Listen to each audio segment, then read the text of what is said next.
हरे कृष्णा। तो चलिए आज मैं आप सभी को बताती हूँ कि इस बार जो देवी अष्टमी हो रही है वो कब हो रही है। जो दुर्गा अष्टमी होती है व्रत की, वो कब है। तो हिंदू पंचांग के अनुसार हर माह के शुक्ल पक्ष की अष्टमी तिथि जगत जननी आदि शक्ति दुर्गा माँ को समर्पित मानी गई है और इस शुभ तिथि पर जगत की देवी माँ दुर्गा की विशेष आराधना भी की जाती है और साथ ही मनचाहा वर पाने के लिए दुर्गा अष्टमी का व्रत भी रखा जाता है।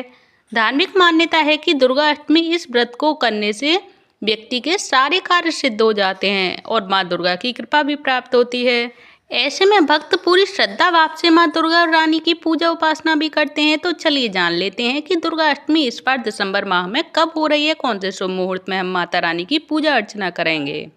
तो दुर्गा अष्टमी के दिन जो विधि विधान से व्रत और पूजा करके माँ दुर्गा की स्तुति की जाती है, ऐसे में मान्यता ये भी है कि ऐसा करने से व्यक्ति के अधूरे कार्य भी पूरे हो जाते हैं और उसकी सभी प्रकार की मनोकामनाएं पूर्ण होती हैं। ऐसे में आइए जान लेते हैं कि दिसंबर में दुर्गा अष्टमी का व्रत कब है और इस दिन किस समय किस मुहूर्त में पूजा अर्चना की जाएगी माता रानी की कृपा प्राप्त करने के लिए।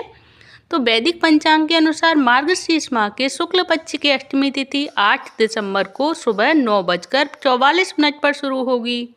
वहीं इस अष्टमी तिथि का समापन होगा 9 दिसंबर को सुबह 8:02 पर और निशा काल में दुर्गा देवी की पूजा की जाती है। ऐसे में दिसंबर में अष्टमी व्रत 8 दिसंबर को ही रखा जाएगा और आप 8 दिसंबर के दिन ब्रह्म मुहूर्त में उठकर स्नान करें और फिर स्वच्छ मन से व्रत की शुरुआत करें और इस दिन विजय मुहूर्त, गोधूली मुहूर्त और मासिक दुर्गाष्टमी का निश्चितम मुहूर्त के दौरान आप माँ दुर्गा की विधिवत पूजा और स्तुति करने के बाद अपना व्रत खोल सकते हैं और इन शुभ मुहूर्त में माँ दुर्गा की पूजा करने से व्यक्ति की हर मनोकामना पूर्ण होती है।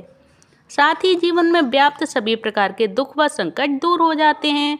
तो प्लीज़ इस समय का ध्यान रखें कि किस समय हमें माता रानी की पूजा अर्चना करनी है और 8 दिसंबर को जो अष्टमी हो रही है उसमें हमें व्रत रहना है और शुभ मुहूर्त में पूजा करनी है माता रानी की और दूसरे दिन 9 दिसंबर को व्रत को खोलना है दुर्गा अष्टमी का। और आप सभी को ये सारी जानकारी अगर अच्छी लगी हो तो प्लीज़ वीडियो को लाइक करें, चैनल को सब्सक्राइब करें। धन्यवाद। हरे कृष्णा। हरि बोल।